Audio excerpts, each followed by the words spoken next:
អង្គុយចុះ Please be seated.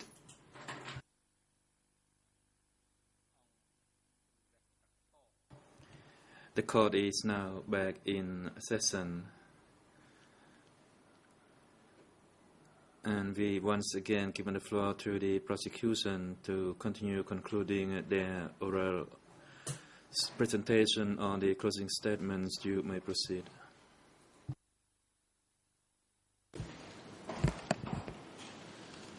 Good afternoon, Mr. President, Your Honours.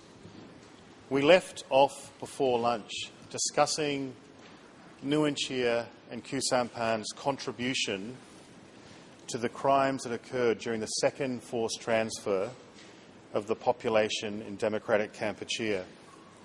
And we specifically left a document number 3, which refers to the involvement of the Ministry of Commerce, the ministry in which Khieu Samphan supervised, their involvement in the forced transfers of the population from many parts of Cambodia to the north and northwest zones.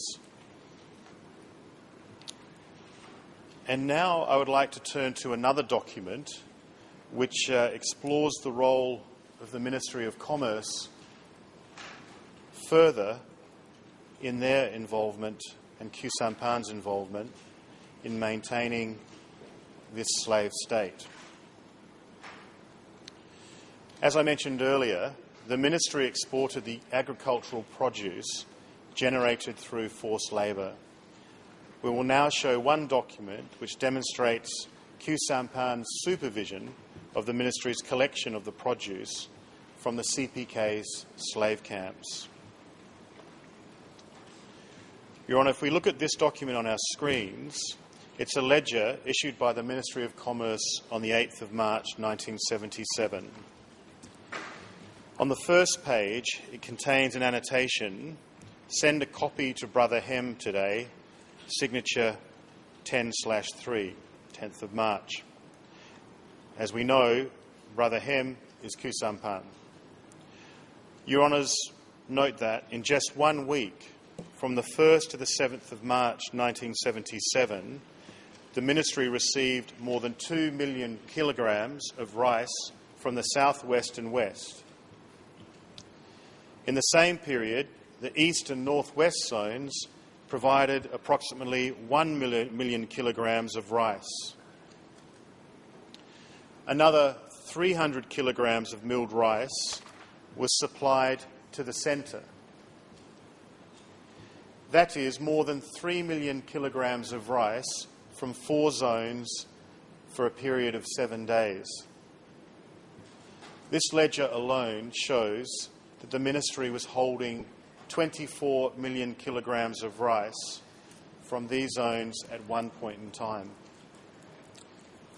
Your Honours, you will recall the evidence of Dr. Hun Chun Lee, where he confirmed a passage in his book which describes how in the northwest zone, produce from rice harvests was stored in warehouses and then driven away while the local population starved. That evidence gave a direct illustration of the impact of Nguyen Chia and Khieu Samphan's actions on the population evacuated to the northwest zones. Your Honours, you'll also recall the testimony of witness Roy Su, who was proposed by the Khieu Samphan defence. Mr. Su was a manager of a warehouse at Kilometre 6. It was Democratic Kampuchea's largest warehouse. He testified that massive amounts of rice that were received from the zones were packed and then exported. None of that produce was used to feed the local population. All this, of course, was occurring under the supervision of the party centre and Khieu Samphan in particular.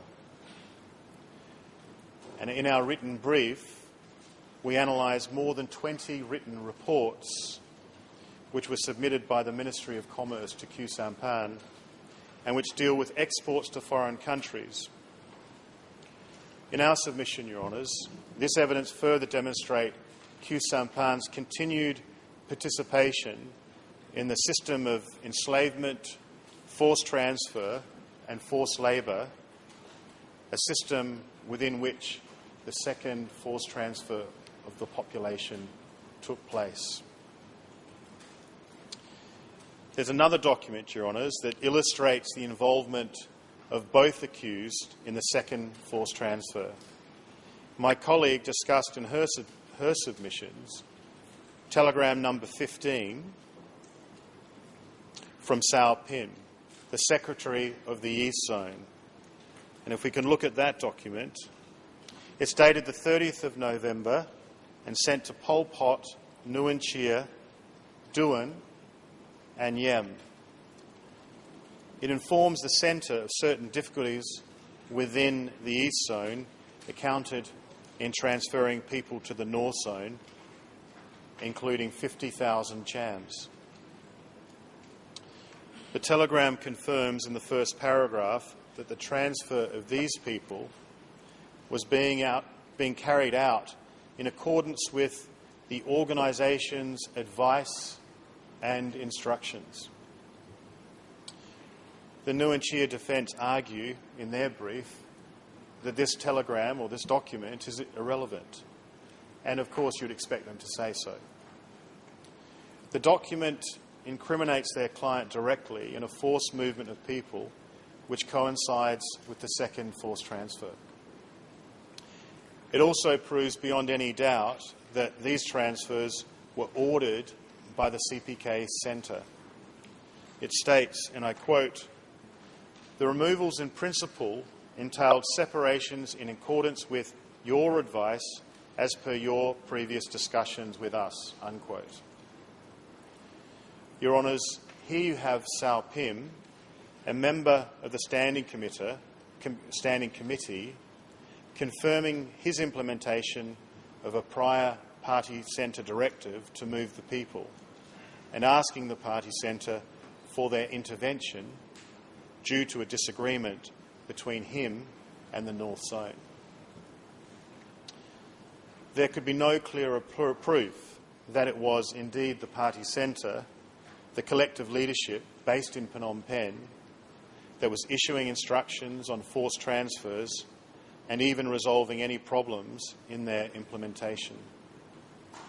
Nong Sapang, the head of the telegram encryption officers attached to K1, has testified that a copy of this telegram was sent to Nguyen Chia because the telegram group was under instructions that Nguyen Chia was, and I quote, "the person who is in charge of the people," unquote, and responsible, quote, "to find a solution," unquote, "to such matters." Your Honours, Nong Sapang also testified before you that he was surprised that this telegram was not copied to the office, as it was common for all telegrams to be copied to Office 870. In our submission, the reason for this apparent departure from the usual procedure is clear. Because the document was sent to Duan, it would have been unnecessary to send it also to Office 870. Duan was at that time the chairman of Political Office 870. That office was responsible for the implementation of party centre policies and decisions. An office with only two members, Duan and Khieu Samphan. Two men among whom Khieu Samphan was significantly more senior. And if we look at Duic's testimony on this issue, I quote, "Brother Khieu Samphan was the member of the Central Office when Duan was also a member, but a candidate member. He could not have been the full rights member. If he were, he could not, or he would not have held the full rights position as Brother Khieu Samphan would. Although Duan could have been the head of the Central Office, he could be inferior than Khieu Samphan because he was junior. He was as young as I was back then." Unquote. Your Honours, in one of Duic's statements to the co-investigating judges, he stated the following regarding the roles of Khieu Samphan and Duin, and I quote, "One might think that before Suavezi's arrest," that's Duin, "Khieu Samphan was his subordinate, whereas it is exactly the opposite. It must be clear that Khieu Samphan was a much more important character than Suavezi." Unquote. These are the words of the CPK's Chief of Security, a man who held important security positions in the party both before and during the DK period. A man entrusted with investigating and purging the centre's most important perceived enemies. A man who knew Duin as well as the other senior cadres working for the party centre. We submit that this evidence, taken together with Telegram 15 and the evidence of Khieu Samphan's membership of Political Office 870, gives rise to the only one reasonable inference, that Khieu Samphan, through his role in the Political Office 870, was himself involved in the execution of the forced transfers in late 1975. It's important to recall that the decision to move the civilian population to the north and the northwest was made in the context of the party centre's decision to increase rice production at breakneck speed. Document number 3 contemplated imposing a quota of 3 tonnes per hectare for 1977. Indeed, the decision to move people to the northwest and north was influenced by the leader's view that these two regions can produce more than 3 tonnes per hectare. By November 1975, the quota of 3 tonnes per hectare was imposed on the entire country. Rather than applying it from 1977, the leaders decided to move even faster. They ordered that the 3 tonnes per hectare quota had to be met in 1976. Your Honours, the special issue of the Revolutionary Flag for November 1975 records this decision. I quote, "What does the 3 tonnes per hectare mean for 1976? The Centre Party Congress has unanimously decided that the average rice harvesting across the country in 1976 shall be 3 tonnes per hectare of rice field, regardless of single season or 2-season cultivations. In its first countrywide economic congress in early November 1975, the Centre Party has also unanimously endorsed the entire party's resolution mentioned above.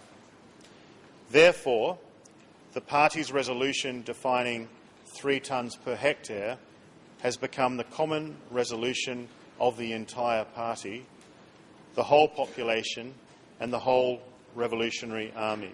Unquote. Your Honours, this document demonstrates that shortly after ordering the forced transfer of the people to the north and northwest for the purposes of labour, the Centre decided to impose a new production quota whilst this forced transfer was still in progress. This decision had taken place. So this is further proof. The forced movements of the people starting in late 1975 were part and parcel of the party centre's enslavement plans in which Nguyen Chia and Khieu Samphan played key roles. The 3 tonnes per hectare quota was determined unanimously and applied to the entire population. In addition to the evidence we've just discussed, Your Honours must examine the actions of the accused which furthered the continuation of the CPK's enslavement program and prevented the victims from returning to their homes. Even if the forced transfer was justified, which clearly it's not, it's illegal because accused did not permit the population to return to their homes. The evidence establishes that the enslavement of evacuees continued upon their arrival in the north and northwest zones.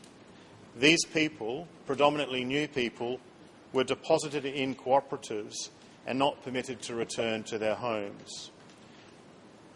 It was only after these accused and the regime that led to their ousting from power and were forced to flee that these victims were able to return.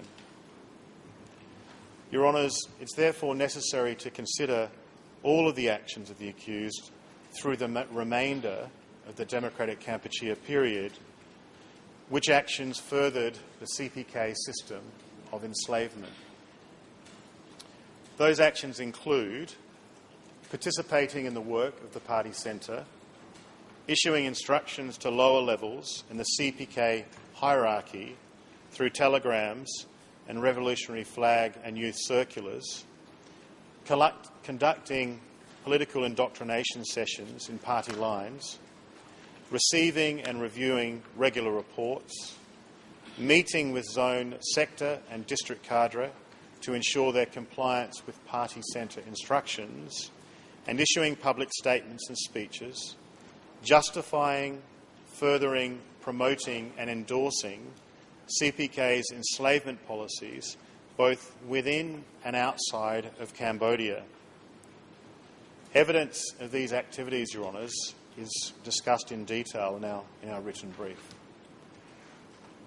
However, I will give a few illustrative examples of the statements of both accused to illustrate their continued participation in and support for the CPK enslavement system. If I can give one example first of the evidence you have heard on these two accused conducting political indoctrination sessions. Civil Party M. Ewan described a session at the Bore Kela Party Political School where Pol Pot, Nguyen Chia and Khieu Samphan taught together. The event was attended by 2,000 participants, including leaders from various zones, sectors and districts. M. Ewan testified that Pol Pot lectured the attendees first about revolutionary politics. He was followed by Nguyen Chia, who talked about the Great Leap Forward and the need to identify enemies. Enemies included people who damaged equipment or were sick, as well as those burrowing within the party and soldiers of the Lon Nol regime. Nguyen Chia also lectured the cadres about CIA and KGB spy networks and members who had betrayed the party. Your Honours, Khieu Samphan spoke next. He declared that all cadres had to change themselves to achieve the goals set by the party. He stated that those who, and I quote, used things unwisely, such as women breaking needles, and those who pretended to be sick, were betraying the party and should be monitored. He also stated that both new and old people, as well as party members, should be screened to identify infiltrated enemies. He said that new people in particular were to be watched as they were steeped in feudalism. Your Honours, these are clear words from each of the accused, spoken in each other's presence and in the presence of their friend Pol Pot, endorsing CPK's program of terror and enslavement. I will next deal with the public statements made by each accused endorsing and advancing CPK's criminal policies. Your Honours, Khieu Samphan made a number of such statements during 1975. In a 22nd of April 1975 statement, to which I referred to earlier, he acknowledged CPK's pre-existing forced labour program. He boasted how the great 17th of April victory had been achieved by the Cambodian people, and I quote, working day and night with all their physical and moral strength, without rest, and by making countless sacrifices, unquote. In an August 1975 interview, he described, quote, several million townspeople who had just been liberated, unquote, stating, I quote, we mobilised the forces of all the people and the armed forces to overcome this new situation and solved 1,001 serious problems, unquote. In his September 1975 speech, given after his return from China with Norodom Sihanouk, Khieu Samphan declared that people had, and I quote, plunged into economic restoration and production, unquote. Then in December 1975, in a speech on the draft constitution, Khieu Samphan praised several aspects of the CPK's enslavement program. He stated that, I quote, a collective system in transportation and labour, unquote, had been in practice before 1975 in all areas controlled by the CPK, and that it was to continue throughout the country after liberation, since it helps us avoid making mistakes. He declared, at every work site, everybody works in the field because our workers practice the collective system of labour. Your Honours, in the same speech, Khieu Samphan proudly articulated prohibitions on people's freedoms, which formed a core part of the CPK's slave state. He stated that the new state opposed all, and I quote, corrupt, reactionary cultures of the various oppressive classes and of imperialism and colonialism in Cambodia, unquote. This meant that, and I quote, movies, magazines, which used to spread the corrupt, perverted culture exist no more, as they were completely wiped out along with the foreign imperialists, unquote. Your Honours, Khieu Samphan also expressed his utter disgust at the urban society that the CPK had uprooted on the 17th of April 1975 and imprisoned in its cooperatives. He encouraged the persecution of these groups by stating, and I quote, the houses in Phnom Penh are full of unthinkable things. I do not know how to describe them. These houses have no national character at all. For this reason, we resolutely oppose this kind of culture. Because if we allow this corrupt culture to eat away at our country, it will surely affect our efforts to defend our country, unquote. Your Honours, this statement is illustrative of Khieu Samphan's state of mind in relation to the new people. He knew that they had been thrown out of their homes and not allowed to return. He knew they were being prohibited from living with their families. But he felt no sympathy. To him, the homes from which they had been expelled were full of, and I quote, unthinkable things. Your Honours, Khieu Samphan also explained the prohibition of reactionary religions in democratic Kampuchea, stating, I quote, our stand is not to allow any foreign imperialists to use religion to subvert us. We are determined to fight them, no matter what disguises they use. The imperialists continue to look for means to attack us, among which is the use of a religious cloak to infiltrate our country. We should thus oppose them at all costs, unquote. Your Honours, in his April 1976 speech, Khieu Samphan boasted how the CPK had, I quote, accelerated the great movement to boost agricultural production, unquote. This is a clear reference to the 1975 decisions we have been discussing.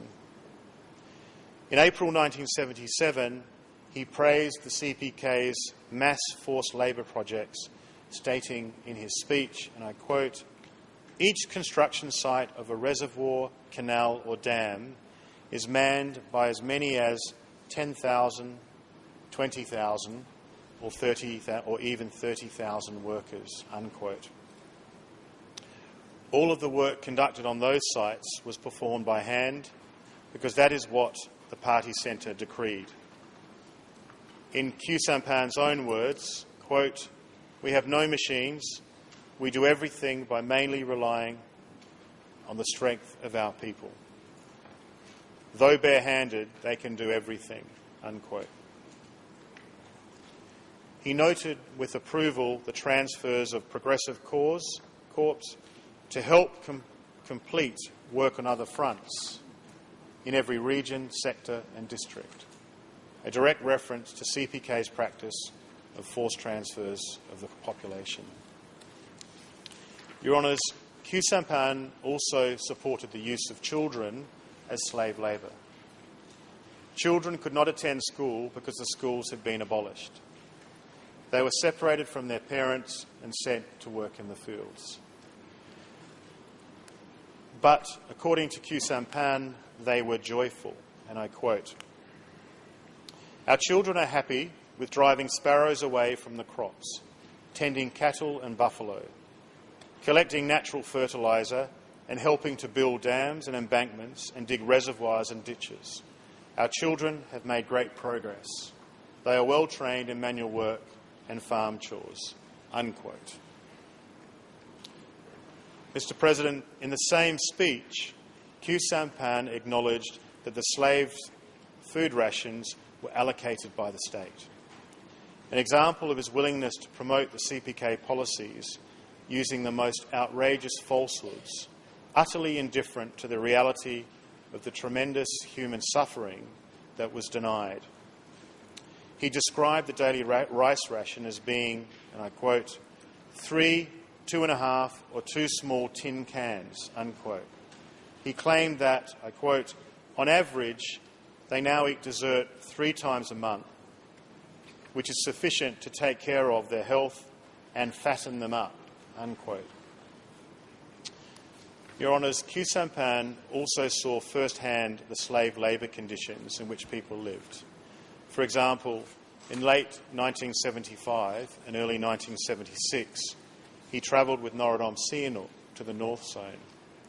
He was proud to show the King Father the achievements of the CPK's enslavement program. This is Norodom Sihanouk's description of a conversation they had. And I quote, "I looked to Khieu Samphan, my travel companion around the provinces.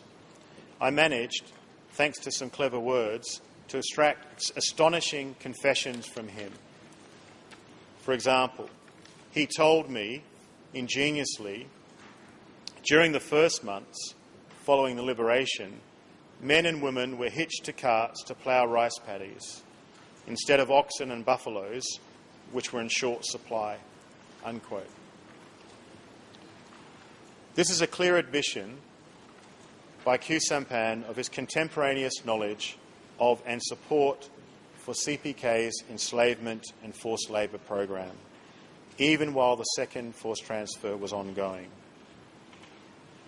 Khieu Samphan has also admitted, both in his 2004 book and before this court, to visiting the Trapang Tamai Dam.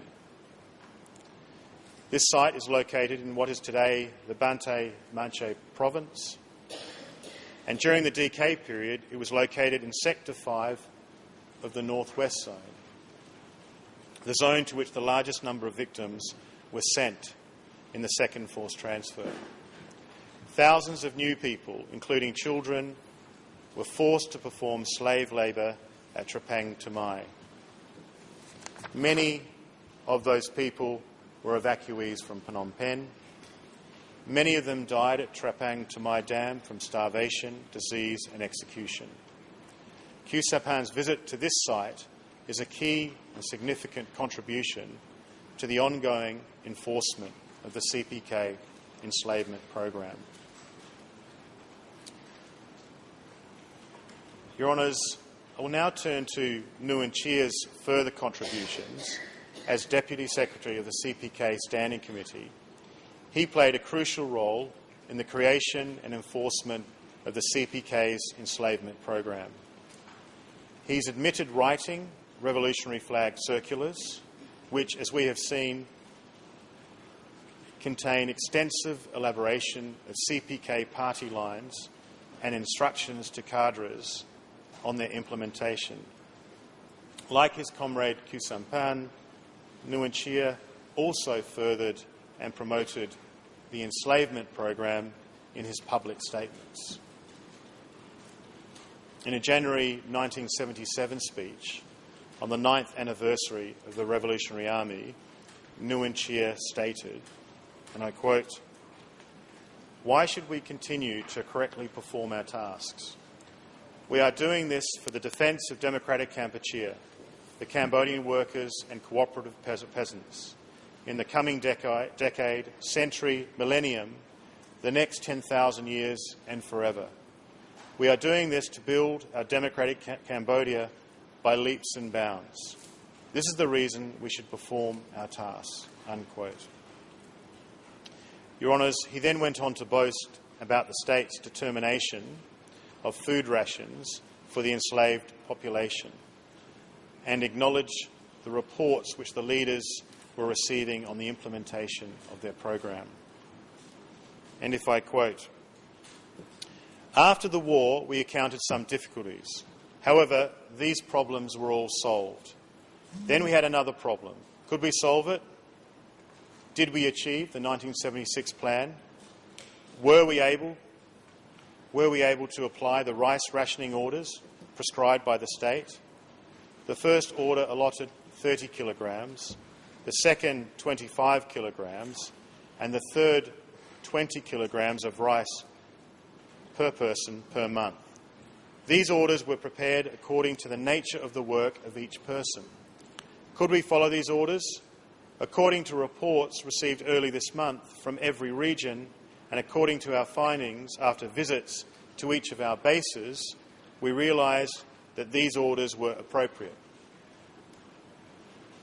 Your Honours, the evidence before this court demonstrates that Nguyen Chia's claim of sufficient food rations is a lie. It was a lie designed to prop up the CPK's rule, to defend and to promote the regime and its enslavement program. Public statements such as this one by Nguyen Chia, issued from the highest officers in the land, emboldened those who were tasked to implement the party policies, remind them of their duties and ensure their compliance. This statement by Nguyen Chia was made at a time when millions of evacuees were suffering from starvation in slave camps run by cadres answerable to the party centre. Here is what a witness said about the leader's public statements relating to DK food rations. It was said in an interview to the co-investigative judge's investigators. E35234, and I quote, "I have never forgotten, because at the time 1 tin of rice was for 40 persons. Many citizens were dying from starvation." Unquote. Your Honours, on the 30th to the 31st of July 1978, Nguyen Chia gave a detailed interview to a visiting delegation from the Communist Workers' Party of Denmark. He spoke on behalf of the CPK in his capacity as the Deputy Secretary. In making this statement, he again endorsed CPK's Common Criminal Plan, praising it and explaining its elements to this international audience. When asked if the CPK had a party program, he said, I quote, "Yes, we have one, but only in Kampuchean. We still have many tasks. We have not done enough propaganda work internationally. The Vietnamese enemy has been able to make so much international propaganda against us because of shortcomings in our propaganda work in the international arena." Unquote. Your Honours, in the same interview, Nguyen Chia confirmed that it was after the liberation that the task of the socialist revolution and socialist construction was worked out. This is, we submit, a reference to the decisions in 1975 that I dealt with earlier. Nguyen Chia here also made reference to the living conditions of the people, and I quote, "As for living conditions, we have basically solved our problems by means of irrigation projects. We are accumulating capital for the development of our country on the basis of independence and self-reliance." Unquote. Your Honours, the irrigation projects to which he refers were constructed by an enslaved workforce, as well he knew. Nguyen Chia also explained the continuing priorities of the CPK, in other words, elements of the continuing plan. And I quote, "We have to continue to build and to defend our party and our leadership, and to apprehend the people who have infiltrated our party. We know the current plan involves not only Vietnamese agents, but has something to do with US imperialism and the KGB, all of them," unquote. Your Honours, when Khieu Samphan and Nguyen Chia gave these statements and speeches, when they directed and indoctrinated their implementation of party lines, they knew they were advancing a criminal program of enslavement, a program that had no parallel in modern history. An entire people at their mercy to be dealt with and disposed of as though they were, as they, together with other senior leaders, saw fit. To recap our submission on the liability of these two accused for the second forced transfer, all of the crimes committed during the forced transfer were part of the continuing common criminal plan or enslavement, forced labour and persecution directed primarily at the new people. That plan was formulated and enforced by the CPK Party Centre, in which Nguyen Chia and Khieu Samphan played essential roles.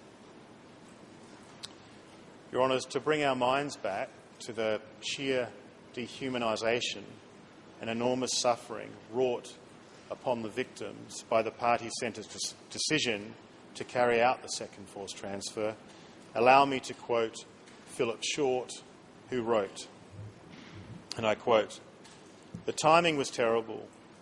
There was no way the Northwest could cope with hundreds of thousands of extra mouths which arrived too late for their owners to grow new crops, but in time to require feeding from the wholly inadequate harvest planted for a much smaller population several months before. Moreover, it underlined the principal lesson of the April evacuation. To Pol and his colleagues, the Cambodian people were no longer individual human beings, each with hopes and fears, desires and aspirations. They had become soulless instruments in the working out of a grand national design." Unquote. Mr. President, I would now like to turn to the third part of our submission on the contributions these two accused had to the crimes charged in this trial. I would now like to relate to you why these two accused are responsible for the executions of Lon Nol soldiers and officials at the Tul Potre site. Your Honours, it's the submission of the co-prosecutors that these crimes were committed pursuant to a broad joint criminal enterprise to use revolutionary violence to attack and eliminate the political enemies of the CPK. Khmer Republic officials and soldiers were enemy number one, both in the period leading up to and immediately following the 17th of April 1975.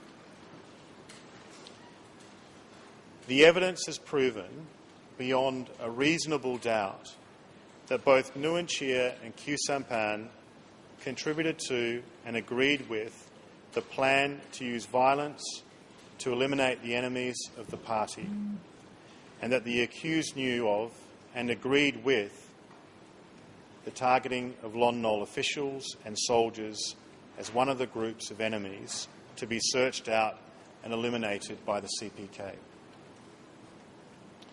It was Nguyen Chia, along with Pol Pot, who developed the original party line authorising the use of revolutionary violence against class enemies through illegal means that was approved of at the first Congress in 1960 and at subsequent party congresses, including those attended by Khieu Samphan in 1971 and 1976.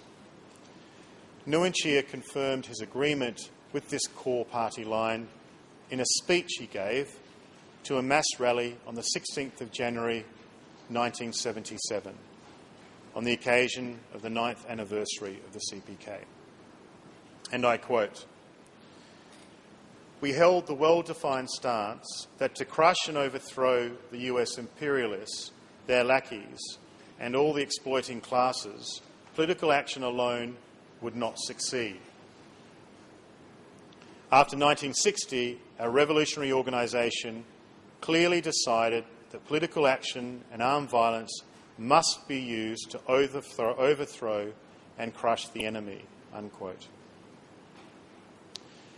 Your Honours, Nguyen Chia admitted in his statement at the start of this trial that the strategic lines of the party that were approved at this initial Congress authorised both legitimate and illegitimate forms of struggle. As my colleague has submitted on Thursday, the use of violence by the CPK was never limited to self-defence or to the combatants they were fighting in the guerrilla war against the Sihanouk government and later the Khmer Republic. Beginning in 1961, Nguyen Chia and Pol Pot formed what they called secret defence units. As Nguyen Chia stated in his January 1977 speech and admitted at this trial, the party recruited youths and children of the peasants to serve in these secret defence units and hid them inside villages, in the base areas and in the cities. These units were not just tasked to defend or protect party cadres. Your Honours, as stated in the August 1975 issue of the Revolutionary Flag, the secret defence units were also specifically assigned to, I quote, "covertly smash the enemy, the government agents and the various reactionaries," unquote. When Nguyen Chia was asked by Judge Cartwright about this statement from the Revolutionary Flag, he admitted that these units of youths were given the authority to smash spies who infiltrated party meetings.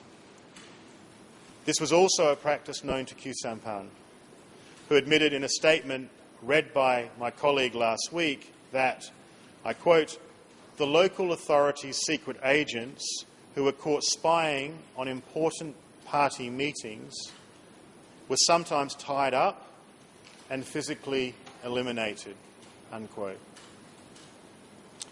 When Nguyen Chia was asked by the co-prosecutors what was done with spies or enemies who were identified by the party's secret defence units, he gave this remarkable bit of testimony, and I'd ask that the tape be played. Mr. President,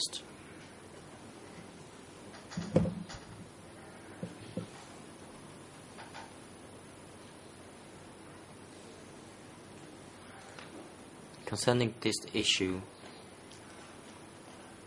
the Democratic Cambodia was very cautious about its revolutions and about the traitors I believe who there's no Khmer language infiltrated coming into through, the Your Honours. Angkar.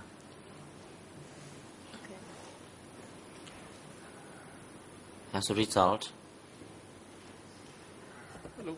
spies were appointed. President, please restart the video because at the beginning there is no Khmer translation of the clip.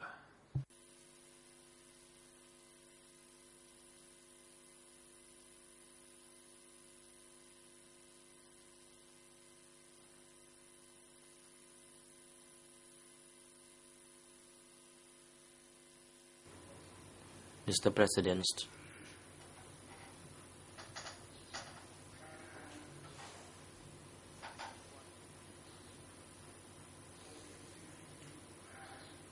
concerning this issue,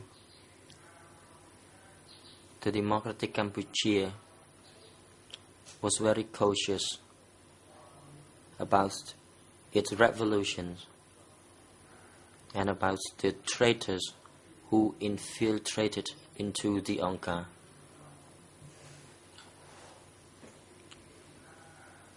As a result, spies were appointed in order to gather information concerning those people before the information was reported to the superiors, who will thoroughly deliberate on the issue before they handed down the measures to deal with the issue.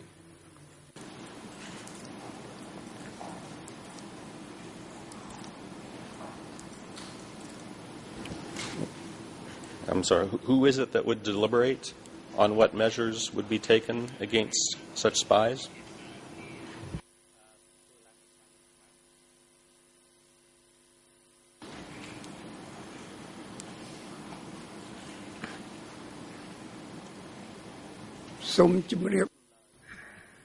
Response.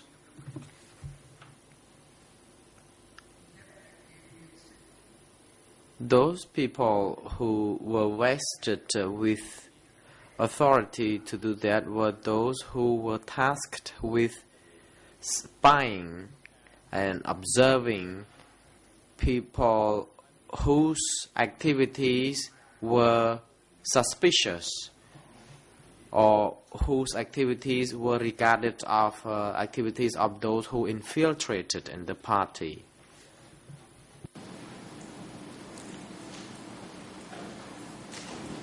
Well, once it was determined that a person was a spy who had infiltrated party meetings, as you indicated, were they taken to security offices? Were they just killed? Were they allowed to go back to the enemy? What happened to the people who the secret defense unit determined to be spies who had infiltrated the party?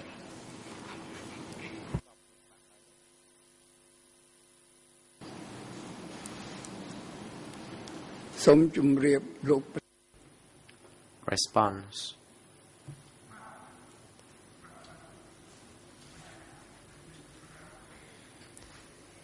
This had to take a long period of time to investigate the people. It may take 1 year to 2 years or so. And those people later on were rounded up and sent to S21, where their confessions or testimonies would be taken further.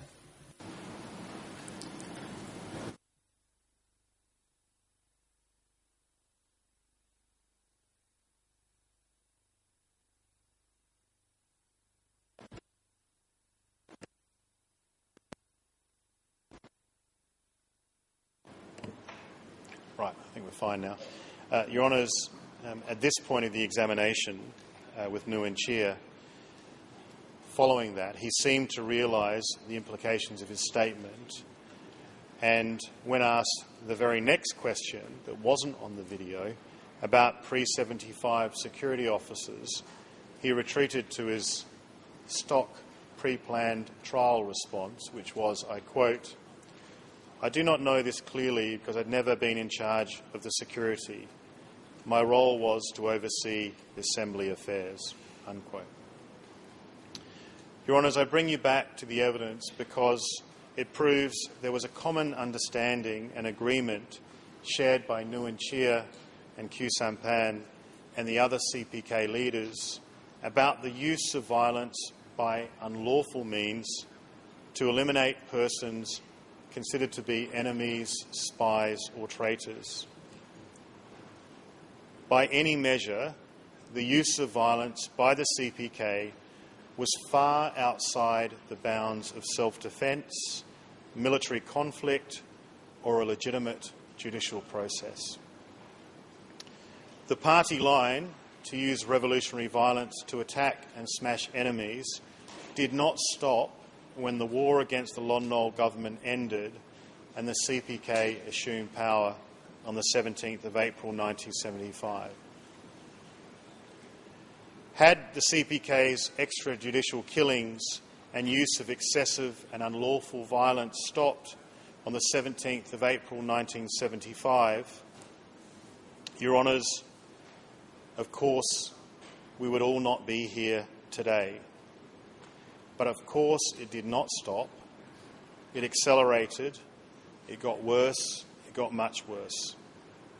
By the time the CPK took power, the accused were well aware of the ruthless nature of their movement and knew that their soldiers on the ground were encouraged rather than punished for such gratuitous violence. So when killings happened on the 17th of April 1975 and the ensuing days, weeks and years of the Khmer Rouge regime, it could not have come as any surprise to Nguyen Chia and Khieu Samphan. Khieu Samphan knew that arrests and killings of enemies continued through democratic Kampuchea after the Lon Nol army had been defeated. His claim to the co-investigating judges that he was unaware of any arrests while in power and only learned of such arrests after January 1979 is the most incredulous of all lies. Are we to believe that Khieu Samphan was the only person in all of democratic Kampuchea who did not realise that people around him were constantly being arrested and disappearing, never to be seen again? A man who worked at Office 870, which received daily telegrams and detailed reports describing arrests and executions. A man who lived with Pol Pot and Nguyen Chia, who regularly sat in standing committee meetings and meetings where zone and sector leaders would report on the situation in their region. You have seen several times now the minutes of one of those meetings, proof that Khieu Samphan was fully informed of and agreed with the policies that were implemented by the CPK relating to the enemies of the party. Khieu Samphan lied to the co-investigating judges about his knowledge of arrests because he has much to hide, because he was deeply involved in the party leadership meetings and decisions that led to those arrests and killings.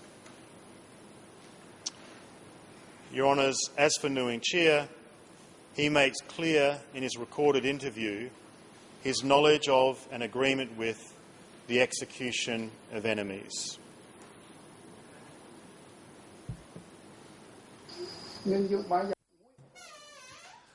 Our policy was to re-educate them to stop. Then we gave them 2 or 3 more re-educations to stop their treacherous activities. We required them to present their revolutionary personal history and make a self-criticism. And if that did not work, then they would be expelled. If they still could not be corrected, they had to be sold. these people were categorized as criminals. Questions: what did you do to those criminals? Answer: they were killed and destroyed. If we had let them live, the party line would have been hijacked. They were enemies of the people. Question: what did you think of Pol Pot's decision to kill all the traitors? Answer: at that time, I did not think of anything. I wanted to get the problem solved.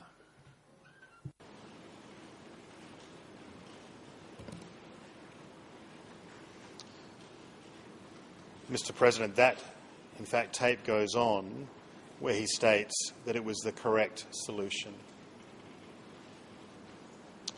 Your Honours, when Nguyen Chia was asked by Tet Sambat why the CPK leaders decided to kill the people they believed were enemies rather than putting them in prison for life, Nguyen Chia responded as follows, and I quote, "That is an easy question to ask, but a difficult one to answer.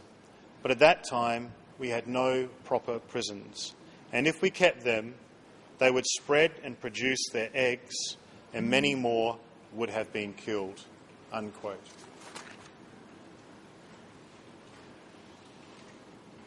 Your Honours, I discussed earlier a number of statements made by Khieu Samphan, including his 1980 interview with Stephen Hedder, in which he fully expressed his full support for and agreement with Pol Pot regarding the arrest and execution of cadres, and acknowledged his knowledge of and involvement in the investigation of cadres and purges. In that interview, Khieu Samphan declared that as of 1975, the enemy agents included less than half of the Central Committee, but nearly half in the Standing Committee. He told Mr. Hedder that this was, I quote, "an attempt to attack us from the inside out," unquote. Nevertheless, we fought constantly against these attempts and defeated them completely. During the DK regime, Khieu Samphan also made speeches that evidence his contribution to and agreement with the CPK policies on enemies, in which he reminded cadres that the enemies were everywhere and they must be weeded out and eliminated. In his 1977 speech, marking the anniversary of the 17th of April victory, Khieu Samphan said, and I quote, "We must wipe out the enemy in our capacity as masters of the situation, following the lines of domestic policy, foreign policy and military policy of our revolutionary organisation. Everything must be done neatly and thoroughly. We must not become absent-minded, careless or forgetful because of past victories. On the contrary, we must further steel ourselves, remain alert, constantly maintain the spirit of revolutionary vigilance and continue to fight and suppress all stripes of enemy at all times."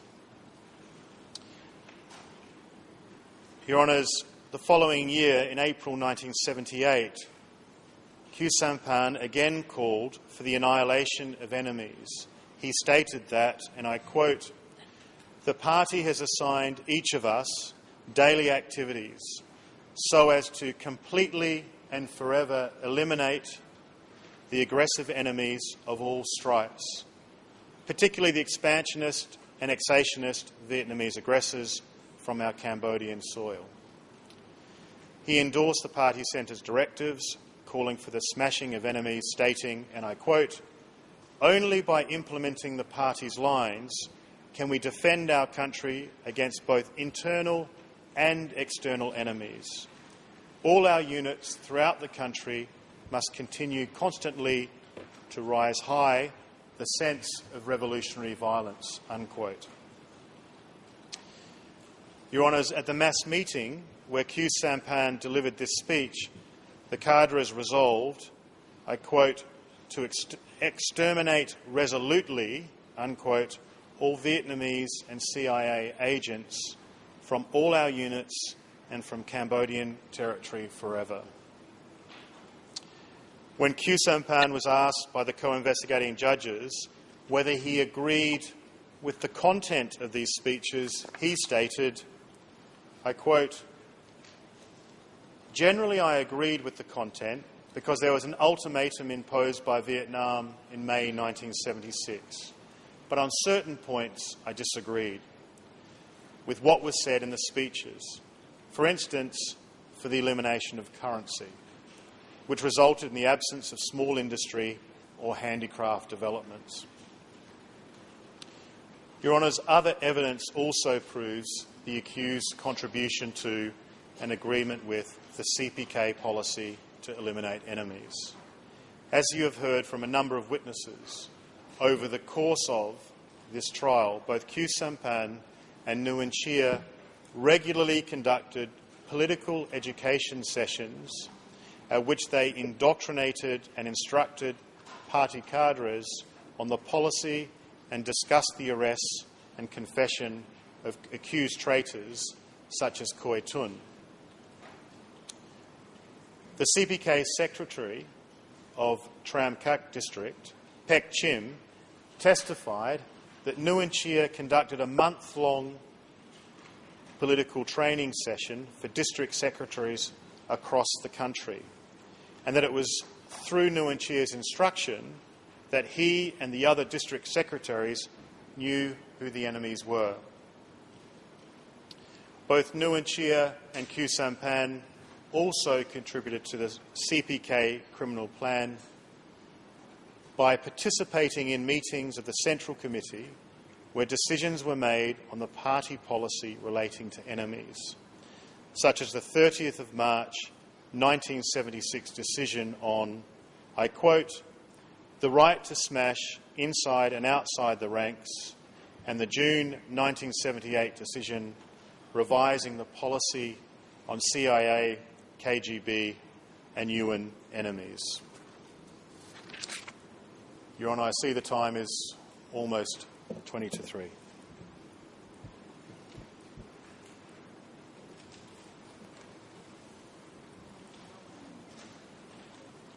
ขอบคุณលោកบิดบิด President, thank you.